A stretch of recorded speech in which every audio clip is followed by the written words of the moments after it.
خلقکم من نفس واحدہ، یہ سورہ اعراف کا آخری رکوع ہے۔ اللہ تعالیٰ، کیونکہ قرآن کا بیسک مقصد تو لوگوں کو عقیدہ توحید پہ لانا اور تاکہ لوگ سب ایک خدا کی عبادت کریں، اس کے حلال کو حلال سمجھیں، اس کے حرام کو حرام سمجھیں۔ تو اللہ تعالیٰ اس رکوع میں انسان سے ایک قسم کی شکایت کر رہے ہیں کہ اللہ اپنی قدرت سے تمہیں اولاد دیتا ہے، اور بہت سے لوگ اس اولاد کو اللہ کی طرف منسوب کرنے کے بجائے کہ اللہ نے دی ہے، اپنے باطل معبودوں کے کھاتے میں ڈال دیتے ہیں۔ اس کا تذکرہ اللہ نے کیا، هو الذی، اللہ وہ ذات ہے، خلقکم من نفس واحدہ، جس نے تمہیں ایک جان سے پیدا کیا آدم سے، وجعل منها زوجہا، اور اسی آدم سے اس کی زوجہ کو بنایا، لیسکن الیہا، تاکہ وہ آدم اس سے سکون حاصل کرے۔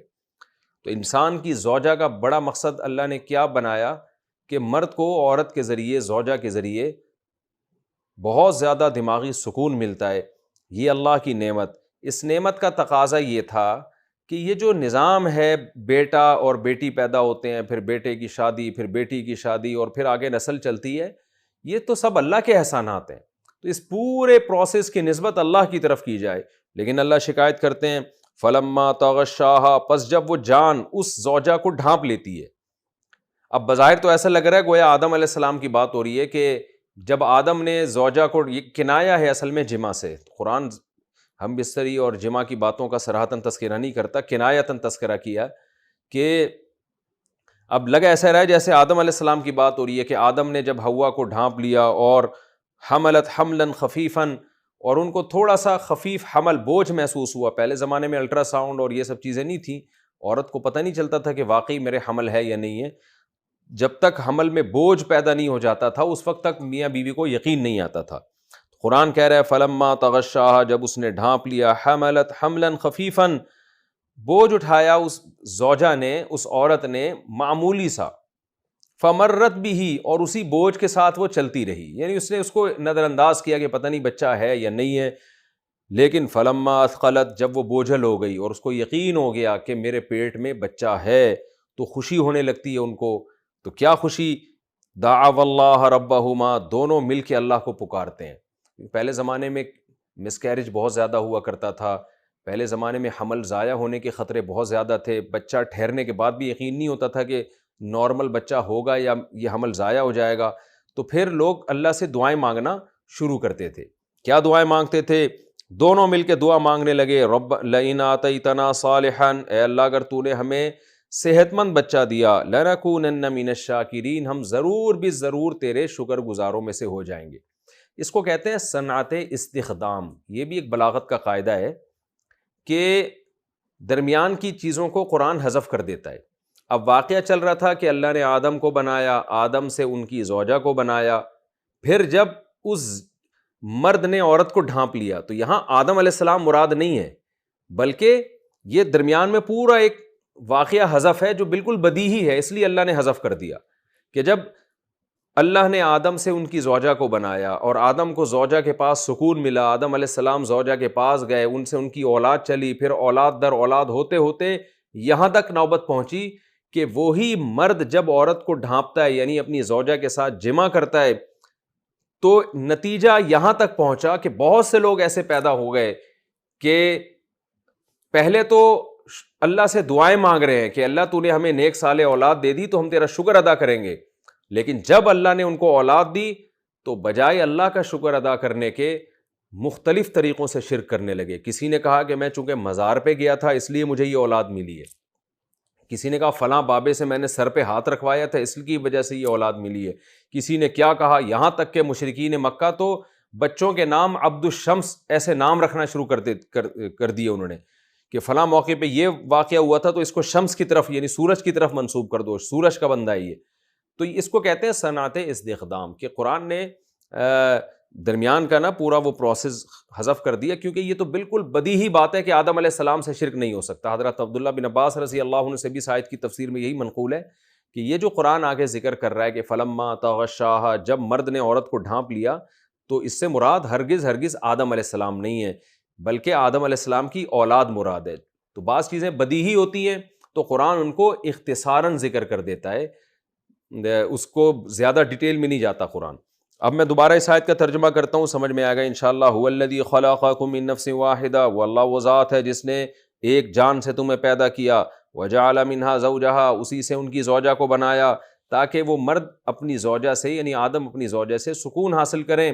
فلما تغشاہا، لیکن جب وہ مرد جو آدم سے پیدا ہوا ہے یعنی اس کی جنس مراد ہے، وہی نفس جو اللہ نے پیدا کیا تھا جس کو مرد کہا جاتا ہے، وہی اس کی جنس مراد ہے، اس جنس کی طرف ضمیر لوٹ رہی ہے۔ وہی نفس جب اپنی زوجہ کو ڈھانپ لیتا ہے تو کیا ہوتا ہے؟ حملت حملا خفیفاً، اس زوجہ کو ایک حمل ہوتا ہے، بوجھ اٹھاتی ہے معمولی سا، فمرت بھی، اور اسی بوجھ کے ساتھ چلتی رہتی ہے۔ اسے نہیں پتا ہوتا کہ میرے پیٹ میں اللہ نے میرے لیے اولاد لکھ دی ہے۔ فلما اسقلت، لیکن جب وہ بوجھ بھاری ہوتا ہے، دعوا اللہ، تو اللہ کہتے ہیں انہی میں ایسے لوگ پیدا ہوتے ہیں کہ میاں بیوی مل کے اللہ سے دعا مانگنے لگتے ہیں۔ کیا دعا مانگتے ہیں؟ لئن آتیتنا صالحا، اے اللہ اگر تو نے ہمیں، جیسے ہمیں اب امید ہو گئی اولاد کی تو پتہ نہیں یہ حمل ضائع ہو جائے گا، معذور بچہ پیدا ہوگا، اگر تو نے ہمیں صحت مند بچہ دے دیا، لنکونن من الشاکرین، ہم ضرور شکر گزاروں میں سے ہو جائیں گے۔ یعنی اب تک تو یہ کسی کو درمیان میں بابے کو نہیں لے کر آ رہے، کسی بت کو نہیں لے کے جا رہے، لات منات اور عزا کو نہیں درمیان میں لا رہے، ان کو پتہ ہے یہ اللہ کی قدرت ہے، اب تک تو اللہ کو پکار رہے ہیں۔ لیکن ہوتا کیا ہے؟ فلما آتاہما صالحا، جب اللہ نے ان کو نیک اولاد دے دی، یعنی روحانی اعتبار سے صالح یا جسمانی اعتبار سے دونوں داخل ہو سکتے ہیں، جب اللہ ان کو صحت مند بچہ دے دیتا ہے، جعل لہ شرکاء، تو یہ دونوں میاں بیوی اللہ کے لیے شریک ٹھہرانے لگتے ہیں۔ تو ساری دنیا کے میاں بیوی ایسے نہیں کرتے، یہ بات بار بار قرآن میں بیان کر چکا ہوں کہ قرآن جب کہتے ہیں نا یہ لوگ ایسا کرتے ہیں تو ساری دنیا کے سارے لوگ مراد نہیں ہوتے۔ جیسے جگہ جگہ آیا ہے کہ یہ لوگ کہتے ہیں کہ آخرت نہیں ہے، حالانکہ سارے کافر تھوڑی کہتے تھے آخرت نہیں ہے، بہت سارے کافر مانتے تھے آخرت کو، آج بھی مانتے ہیں، لیکن قرآن قالو کہہ کے سب کی طرف نسبت کرتا ہے۔ تو وجہ اس کی یہ کہ یہ بات اتنی بدیہی ہے کہ سب کو پتہ ہے کہ سب یہ نہیں کہتے، تو بہت سی چیزیں جو بدیہی ہوتی ہیں اس میں بار بار اس کو ڈیفائن کرنے کی ضرورت نہیں رہتی۔ میں اس کی ایک مثال دیتا ہوں نا، آپ ڈاکٹر کے پاس گئے، آپ کو بخار تھا، آپ نے کہا ڈاکٹر صاحب کن چیزوں سے پرہیز کرنا ہے؟ ڈاکٹر نے کہا جی ٹھنڈے پانی سے اور چاول سے پرہیز کرنا ہے۔ آپ نے کہا صرف ان دو چیزوں سے؟ ڈاکٹر نے کہا صرف ان دو چیزوں سے۔ پھر آپ نے پوچھا واقعی صرف دو چیزوں سے پرہیز کرنا ہے؟ ڈاکٹر نے کہا ہاں جی، صرف ٹھنڈا پانی نہ پئیں، چاول نہ کھائیں اور کھٹا میٹھا بھی نہ کھائیں، کھٹا بھی نہ کھائیں، بس صرف ان تین چیزوں سے پرہیز کرنا ہے۔ بار بار صرف کا لفظ ڈاکٹر سے آپ نے استعمال کروایا اور گھر آ کے آپ زہر کھا رہے ہیں تو، اور آپ مرنے لگے۔ تو ڈاکٹر کو فون کیا گیا، ڈاکٹر کو بلایا، ڈاکٹر کہے گا بھئی آپ نے زہر کیوں کھا لیا؟ آپ کہیں گے ڈاکٹر صاحب آپ نے کہا تھا صرف بار بار آپ نے صرف کا لفظ اضافہ کیا تھا کہ تین چیزوں سے پرہیز کرنا ہے، اس میں زہر کا تو تذکرہ ہی نہیں تھا۔ تو ڈاکٹر کیا کہے گا؟ بھئی یہ جو میں نے صرف کہا ہے نا کہ صرف ان تین چیزوں سے، یہ وہ صرف مراد ہے جس کے بارے میں مجھے خطرہ تھا کہ تم کھا لو گے۔ زہر کون پاگل کھاتا ہے؟ تو صحت مند آدمی نہیں کھاتا، بیمار کے لیے تو اور زیادہ زہر ہے یہ۔ تو ہم عام کلام میں بھی بہت سی چیزیں ایسی ہوتی ہیں جو بالکل بدیہی ہوتی ہیں، لہذا ان کا بار بار کلام میں تذکرہ نہیں کرتے کیونکہ اس سے کلام کا حسن خراب ہوتا ہے۔ تو قرآن تو بلاغت کی کتاب ہے، اور قرآن کا جو چاشنی ہے اور قرآن کی جو بلاغت ہے وہ تو انتہا کو پہنچی ہوئی ہے۔ تو اس لیے قرآن بھی بار بار بعض کا لفظ استعمال نہیں کرتا کہ بعض لوگ یوں کہتے ہیں تو لیکن بعض اس کے برخلاف کہتے ہیں۔ قرآن کہتے ہیں قالو، کافر یوں کہتے ہیں، تو سب کو پتہ ہے بعض کافر کہتے ہیں۔ تو یہاں بھی ایسا ہی ہے، قرآن کہتا ہے جب مرد عورت کو ڈھانپ لیتا ہے، اب ظاہر ہے اس مرد میں بہت سارے مرد مراد ہیں اور بہت سارے اس سے خارج ہیں، اور پھر جب اولاد ہوتی ہے تو دونوں مل کے دعا مانگ رہے ہوتے ہیں، تو دونوں جوڑے جو ایسا کرتے ہیں وہ مراد ہیں۔ یعنی اللہ شکایت کر رہے ہیں انسان سے کہ ہونا تو سب کو توحید پرست چاہیے تھا، لیکن دیکھو میں نے ایک آدم اور حوا سے پیدا کیا، تمہیں میری قدرت ہے، تمہارے سکون کے لیے تمہاری بیوی کو بنایا، میری قدرت ہے، اسی سکون حاصل کرنے کے لیے تم اس کے پاس جاتے ہو، اس سے ہم بستری کرتے ہو، یہ میری قدرت ہے، اس کے نتیجے میں حمل ٹھہرتا ہے، یہ میری قدرت ہے۔ لیکن ہوتا کیا ہے؟ میاں بیوی دونوں مل کے جب اولاد پیدا ہوتی ہے کسی اور کے کھاتے میں ڈال دیتے ہیں، مزار سے آئی ہے، فلاں نے دی ہے، فلاں جو ہے نا ہم نے فلاں قبر پہ سجدہ کیا تھا یا فلاں بت کا چڑھاوا کیا تھا، جیسے ہندو کر رہے ہوتے ہیں۔ تو یہ اللہ شکایت کر رہے ہیں دو میاں بیوی کا تذکرہ کر کے، تو اس سے مراد دو میاں بیوی نہیں ہیں بلکہ وہ لوگ ہیں جو عام طور پہ ایسا کرتے ہیں۔ تو جب یہ آیتیں نازل ہوئیں تو زیادہ تر دنیا یہی کر رہی تھی، توحید پرست دنیا میں بہت تھوڑے تھے۔ تو یہ شکایت کا ایک انداز ہے۔ قرآن کہتا ہے فلما آتاہما صالحا، جب اللہ ان دونوں کو نیک اولاد دے دیتا ہے، جعل لہ شرکاء فیما آتاہما، تو جو اولاد اللہ نے ان کو دی ہے اس میں اللہ کا شریک بنانے لگتے ہیں، اللہ کے علاوہ کی طرف نسبت کرنے لگتے ہیں۔ فتعالی اللہ عما یشرکون، پس اللہ بلند ہے اس شرک سے جو یہ لوگ کرتے ہیں۔ آگے اللہ کے بیان کر رہے ہیں کہ جن معبودوں کی طرف تم اولاد کی نسبت کرتے ہو، اس بھگوان نے دی ہے ہمیں یہ اولاد، اس بت نے دی ہے، تو اللہ کہتے ہیں تم ان کی کنڈیشن تو دیکھو، یہ تمہیں کیسے دے سکتے ہیں اولاد۔ ایشرکون ما لا یخلق شیئا، کیا یہ لوگ شریک کرتے ہیں ایسی ذات کو لا یخلق شیئا، جنہوں نے کچھ بھی پیدا نہیں کیا۔ اولاد تمہیں دے دینا تو دور کی بات، انہوں نے تو کچھ بھی نہیں بنایا ہے۔ تو پتھروں کے بت جن کو عرب پوجا کرتے تھے وہ تو ایسے ہی تھے، انہوں نے تو کچھ بھی نہیں بنایا۔ وَهُمْ يُخْلَقُونَ، بلکہ یہ خود بنائے جاتے ہیں، ان کو انسان اپنے ہاتھوں سے ان بتوں کو تراشتے ہیں۔ وَلَا يَسْتَطِيعُونَ لَهُمْ نَصْرًا، اور یہ جو پتھر کے بنے ہوئے بت ہیں جن کی طرف مشرکین اولاد کی نسبت کرتے ہیں کہ ہم نے فلاں بت کا چڑھاوا کیا تھا، جیسے ہندو مندروں میں جا کے چڑھا رہے ہوتے ہیں نا، پتہ نہیں کیا کیا چڑھا رہے ہوتے ہیں، اور پھر کہتے ہیں یہ اولاد دے گا اور یہ کاروبار میں برکت دے گا یا فلاں دے گا۔ بت پرستوں کی زیادہ نفی ہے اس آیت میں۔ تو اللہ فرماتے ہیں کہ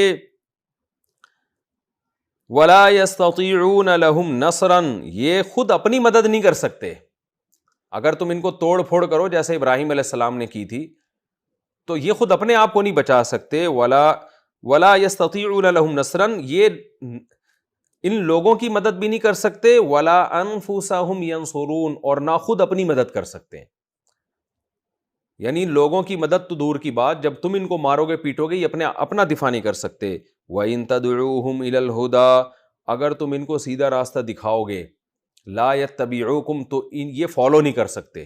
آگے آیت میں آ رہا ہے اس لیے فالو نہیں کر سکتے کہ ان کو تمہاری بات سمجھ میں ہی نہیں آ رہی ہوگی۔ تو جو خود سیدھے راستے پہ نہ چل سکے، جو بھگوان، جو بت، جو معبود، وہ تمہیں سیدھا راستہ کیا دکھائے گا؟ وہ تو گمراہی کا ذریعہ بنے گا۔ اگر تم ان کو سیدھا راستہ دکھاؤ گے، کوئی گائیڈنس دو گے، یہ تمہیں فالو نہیں کریں گے۔ سواء علیکم، تم پر یہ برابر ہے، ادعوتموہم، کہ تم ان کو پکارو، ام انتم صامتون، یا تم ان کے سامنے چپ کھڑے رہو، یہ تمہارے حق میں برابر ہے۔ تمہاری مراد نہ ان کے سامنے چیخو پکار سے پوری ہوگی اور نہ ان کے سامنے خاموش رہنے سے پوری ہوگی، ان کا وجود و عدم تمہارے لیے برابر ہے۔ یعنی تم ان کو پکارو گے تو بھی کچھ نہیں ہے، نہیں پکارو گے تو بھی کچھ نہیں ہوگا، کوئی نقصان نہیں دے سکتے تمہیں یہ۔ پھر آگے قرآن بہت واضح طور پر ان بتوں کی برائی بیان کرتے ہوئے کہتا ہے ان الذین تدعون من دون اللہ۔ دیکھیں یہ آیتیں ہمیں وجد نہیں دلا رہی، لیکن جب کوئی بت پرست ان آیتوں کو پڑھے گا تو اس کا دل اندر سے ہلے گا۔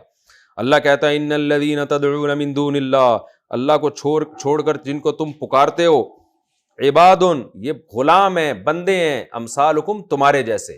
تو تمہاری طرح کے عباد ہیں، عبد کی جمع بندے ہیں، غلام ہیں۔ اللہ جیسے تم پر اللہ کی مرضی چلتی ہے، ان پر بھی اللہ کی مرضی چلتی ہے، جتنے تم عاجز اتنے یہ بھی عاجز، بلکہ تم سے بھی زیادہ عاجز ہیں۔ تو جیسے دوسرے مقام پہ آتا ہے فَادْعُوهُمْ، پس تم ان کو پکارو، یہ تمہارے جیسے ہیں، تم ان کو پکارو، فَلْيَسْتَجِيبُوا لَكُمْ، ان کو چاہیے تمہاری پکار کا جواب دیں۔ جیسے ہم کسی کو سمجھا رہے ہوتے ہیں نا، بھائی یہ تیرا کام نہیں کر سکتا، اگر چل ٹھیک ہے اس کو کہہ کے دیکھ تو، اور اس کو چاہیے کر کے دکھا دے تیرا کام۔ تو بالکل یہی انداز اللہ نے اختیار کیا ان بتوں کے بارے میں کہ فَلْيَسْتَجِيبُوا لَكُمْ، ان کو چاہیے کہ تمہاری پکار کا جواب دیں۔ چپ کیوں بیٹھے ہیں یہ؟ ان کنتم صادقین، اگر تم اپنے دعوے میں سچے ہو، تم اگر یہ سمجھتے ہو کہ یہ معبود ہیں، ان کے پاس اختیارات ہیں، تو پھر تم ان کو پکارو، ہم بھی تو دیکھیں کیا تمہاری پکار کا یہ جواب دیتے ہیں، اور ان کو بھی چاہیے کہ تمہاری پکار کا جواب دیں۔ أَلَهُمْ أَرْجُلٌ يَمْشُونَ بِهَا، اللہ فرماتے ہیں کیا ان کے پاؤں ہیں جن سے یہ چل سکتے ہیں؟ یہ یمشون بہا اس لیے کہا کہ پاؤں تو ہوتے ہیں، بعض دفعہ بتوں کے پاؤں بھی ہوتے ہیں، آنکھ بھی، ناک بھی، اس لیے قرآن نے کہا ایسے پاؤں ہیں جن سے یہ چل سکیں۔ أَلَهُمْ أَرْجُلٌ، کیا ان کے ایسے پاؤں ہیں، یمشون بہا، جن کے ذریعے یہ چل سکیں، أَمْ لَهُمْ أَيْدٍ يَبْطِشُونَ بِهَا، کیا ان کے ایسے ہاتھ ہیں جن کے ذریعے یہ پکڑ سکیں یہ کسی چیز کو، أَمْ لَهُمْ أَعْيُنٌ يُبْصِرُونَ بِهَا، کیا ان کی ایسی آنکھیں ہیں جن سے یہ دیکھ سکیں، أَمْ لَهُمْ آذَانٌ يَسْمَعُونَ بِهَا، کیا ان کے ایسے کان ہیں جن سے یہ سن سکیں۔ نبی صلی اللہ علیہ وسلم جب یہ آیتیں پڑھتے تھے، آپ سوچیں وہ لوگ جو صدیوں سے بیت اللہ کے اندر 360 بت رکھتے ہوں اور ان بتوں کے نام پہ جانیں قربان کر دیتے ہوں، ان پر یہ آیتیں بجلی بن کے گرتی تھیں آیتیں۔ تو اللہ یہی کہہ رہے ہیں کہ جن کو تم نسبت کرتے ہو نا کہ ان بتوں نے ہمیں اولاد دی ہے، تو ان بتوں کی حالت تو دیکھو، یہ تمہیں کہاں سے اولاد دیں گے؟ اولاد تو وہ اس نے دی ہے جس نے آدم کو اور حوا کو پیدا کیا، پھر ان میں ملاپ کا جذبہ رکھا اس نے، پھر اس ملاپ کے نتیجے میں نسل در نسل پیدا ہوتی چلی جا رہی ہے۔ تو اللہ کہتا ہے ام لہم آذان یسمعون بہا، کیا ان کے ایسے کان ہیں جن سے یہ سنتے ہیں؟ قل، اے نبی کہہ دیجئے، ادعوا شرکاءکم، تم اپنے شرکا کو پکارو، ثم کیدونی، پھر سب مل کے میرے خلاف تدبیر کرو، ولا فلا تنظرون، اور مجھے مہلت بھی نہ دو۔ یعنی اپنے شرکا کو پکار کے سب مل کے کہو اپنے معبودوں سے کہ بھئی محمد صلی اللہ علیہ وسلم ہمارے عیب بیان کرتے ہیں کہ ان کے پاؤں چلنے کے قابل نہیں ہیں، آنکھیں اندھی ہیں ان کی، کان سننے کے قابل نہیں ہیں، تو اپنے بتوں سے کہو کہ بھائی یہ محمد صلی اللہ علیہ وسلم بہت ظلم کر رہے ہیں ہمارے خلاف، ہمارے اوپر، تو سب مل کے کچھ تدبیریں کر لو اور مہلت نہ دو محمد صلی اللہ علیہ وسلم کو۔ تو اے نبی آپ خود ان کو چیلنج کر دیں، کیا مطلب؟ کچھ بھی نتیجہ نہیں نکلے گا، یہ بت مسٹنڈوں کی طرح پھر بھی دیکھتے رہیں گے بس، یعنی ایسا لگے گا جیسے دیکھ رہے ہیں، حقیقت میں دیکھ بھی نہیں رہے ہوں گے۔ تو اے مشرکو، تم جاؤ اپنے بتوں سے جا کے کہو کہ محمد صلی اللہ علیہ وسلم بہت کچھ تمہارے خلاف بول رہے ہیں، اب کچھ تو کرو نبی کے خلاف اور مہلت بھی نہ دو۔ تو اے نبی آپ ان سے کہہ دیجئے کہ یہ کام تم کر لو اپنی تسلی کے لیے، لیکن میرا کچھ بھی نہیں بگڑے گا۔ کیوں؟ ان ولی اللہ، میرا دوست اللہ ہے، الذی نزل الکتاب، جس نے کتاب کو نازل کیا ہدایت کے لیے، جو ایسی باتیں بیان کر رہا ہے، اور تم جن معبودوں کو مانتے ہو وہ تو تمہیں گائیڈ ہی نہیں کر رہے ہیں۔ اس خدا کا کیا کرنا ہے جو ہمیں سیدھا راستہ نہ دکھائے، یہ نہ بتائے کہ میں کن چیزوں سے خوش ہوتا ہوں، کن چیزوں سے ناراض ہوتا ہوں، کچھ بولتا ہی نہیں ہے وہ خدا، تو اس خدا کو میں کیسے فالو کروں؟ میں تو اس خدا کو فالو کروں گا جو بتاتا ہے اپنے بارے میں، اپنا انٹروڈکشن کرواتا ہے، جس نے آسمان سے کتاب نازل کی، تو کمپیئر کر کے دیکھ لو کس کا خدا اچھا ہے۔ آج ہم بھی مشرکین سے کہتے ہیں، ہندوؤں سے کہتے ہیں ہمارا خدا وہ ہے جس نے اسلام دیا، پیغمبروں کو بھیجا، حلال حرام بتایا، ہمیں ماں باپ کا احترام بتایا، صلہ رحمی کے طریقے بتائے، وراثت کے مسائل بتائے، ایک ایک چیز میں ہمیں گائیڈ کیا۔ تم جن بھگوانوں کو مانتے ہو وہ کیا گائیڈنس کر رہے ہیں، کیا ہدایت دے رہے ہیں تمہیں؟ آگے قرآن کہتا ہے وَهُوَ يَتَوَلَّى الصَّالِحِينَ، میں اس خدا کو مانتا ہوں جس نے کتاب کو نازل کیا اور وہ نیک لوگوں کو دوست بھی رکھتا ہے۔ وَالَّذِينَ تَدْعُونَ مِن دُونِهِ، اور جن کو اللہ کو چھوڑ کر تم پکارتے ہو، لَا يَسْتَطِيعُونَ نَصْرَكُمْ، وہ نہ تمہاری مدد کی طاقت رکھتے ہیں، وَلَا أَنفُسَهُمْ يَنصُرُونَ، نہ اپنی مدد کر سکتے ہیں۔ اسی مضمون کو دوبارہ دہرایا گیا، وَإِن تَدْعُوهُمْ إِلَى الْهُدَىٰ، اگر تم ان کو ہدایت کی طرف بلاؤ گے، پہلے کیا کہا تھا؟ وہ تمہیں فالو نہیں کریں گے، اب اس سے بڑھ کے کہا جا رہا ہے لا يسمعوا، وہ تمہاری بات سنیں گے ہی نہیں، ان کو سنائی نہیں دے گا کہ تم کیا کہہ رہے ہو۔ وَتَرَاهُمْ يَنظُرُونَ إِلَيْكَ، اور اے مخاطب تو ان بتوں کو دیکھے گا کہ یہ تیری طرف دیکھ رہے ہیں، وَهُمْ لَا يُبْصِرُونَ، حالانکہ وہ دیکھ نہیں رہے ہوں گے، کیونکہ آنکھیں بٹن کی طرح لگی ہوئی ہوتی ہیں، اس سے ایسا لگ رہا ہوتا ہے کہ یہ تمہیں دیکھ رہے ہیں، لیکن حقیقت تم بھی جانتے ہو کہ یہ دیکھ نہیں رہے ہوتے۔ قرآن یہ جو اتنی بات کرتا ہے نا ان بتوں کے بارے میں بیان کرتا ہے کہ ممکن ہے کسی کو اشکال ہو کہ یہ تو اتنی واضح باتیں ہیں، تو اللہ کیوں ان بتوں پہ ایسے رد کر رہے ہیں؟ تو 2 اور 2 4 کی طرح باتیں ہیں کہ یہ بت نہ دیکھ سکتے ہیں نہ سن سکتے ہیں۔ تو اصل بات یہ ہے کہ یہ بات تو بالکل واضح ہے، لیکن جب دنیا گمراہی میں پڑی ہوتی ہے تو اس بیکار بات کو بھی ہائی لائٹ کرنا پڑتا ہے۔ ہم نے دیکھا ہے بڑے بڑے علماء کسی باطل پر اس لیے رد نہیں کرتے کہ اس کی دلیل بہت کمزور ہوتی ہے، لیکن جب وہ لوگوں میں پھیل جاتا ہے، لوگ اس کو فالو کرنا شروع کر دیتے ہیں، تو مجبوراً اس کی غلط دلیل کو بیان کر کے اس پہ رد کرنا پڑتا ہے۔ تو اس لیے قرآن بتوں کا تذکرہ اس لیے کر رہا ہے، اس لیے نہیں کر رہا کہ یہ بت جو تھا انہوں نے واقعی کنفیوژن میں ڈالا ہوا ہے لوگوں کو اور ان کے برحق ہونے کے دلائل ہیں اور ان دلائل پہ قرآن ڈیبیٹ کر کے ثابت کر رہے ہیں۔ تو بالکل 2 اور 2 4 کی طرح واضح ہے کہ انسان جس پتھر کے بت کو اپنے ہاتھ سے تراشتا ہے وہ نفع اور نقصان کا مالک نہیں ہو سکتا، لیکن قرآن اس حقیقت کو بیان اس لیے کر رہا ہے کہ لوگ اس کو بہرحال نفع نقصان کا مالک سمجھ رہے تھے، اور عرب جن کے ہاتھ میں قیادت آنی تھی وہ 360 بتوں کی عبادت کر رہے تھے، اس لیے قرآن اس کو بیان کرتا ہے۔ آگے اللہ تعالیٰ فرماتے ہیں نبی سے خذ العفو، اے نبی آپ عفو کو لازم پکڑ لیں، کیونکہ آپ جب دلائل کے انبار لگا رہے ہیں آپ کو رسپانس پھر بھی پازیٹیو نہیں ملے گا، اور پھر بھی یہ دھمکیاں ملیں گی، تو ایسا نہ ہو آپ جذباتی ہو کے غصہ نکالنا شروع کر دیں۔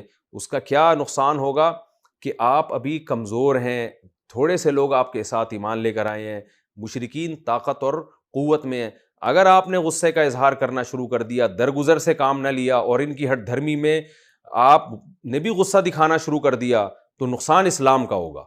اس لیے آپ نے برداشت کرنا ہے۔ دلائل آپ کے بہت مضبوط ہیں اور ان کے پاس کوئی دلیل نہیں، لیکن پھر بھی ان کی طرف سے بہت ری ایکشن ہوگا، تو غصہ آنا ایک نیچرل اور فطری عمل ہے، لیکن آپ کو غصہ جاری کرنے کی اجازت نہیں ہے۔ خُذِ الْعَفْوَ، آپ نے عفو سے کام لینا ہے، وَأْمُرْ بِالْعُرْفِ، اور نیکی کا حکم دیتے رہنا ہے، یعنی اپنی تبلیغ میں آپ لگے رہیں۔ وَأَعْرِضْ عَنِ الْجَاهِلِينَ، اور جاہلوں سے اعراض کریں۔ جو بیہودہ اعتراضات آ کے کرتے ہیں ان کو اگنور کریں، اپنا کام، اپنے دلائل کا کام پہنچانا جو ہے وہ آپ کرتے رہیے۔ وَإِمَّا يَنزَغَنَّكَ مِنَ الشَّيْطَانِ نَزْغٌ، اور کبھی شیطان کی طرف سے کوئی نزغ ہو جائے، کوئی وسوسہ آ جائے، شیطان آپ سے کوئی غلطی کرا دے، تو شیطان پیغمبروں سے گناہ نہیں کروا سکتا لیکن خلاف اولیٰ کام کروا سکتا ہے۔ تو یہاں کیا مطلب ہے، کبھی آپ کو غصہ آ جائے اور غصے میں آپ ایسی بات کہہ دیں جو مصلحت کے خلاف ہو، یہ نیچرل ہے، انسان کو غصہ آ جاتا ہے، تو آپ سے برداشت نہ ہو اور آپ ایسا کام کر دیں جو مصلحت کے خلاف ہو۔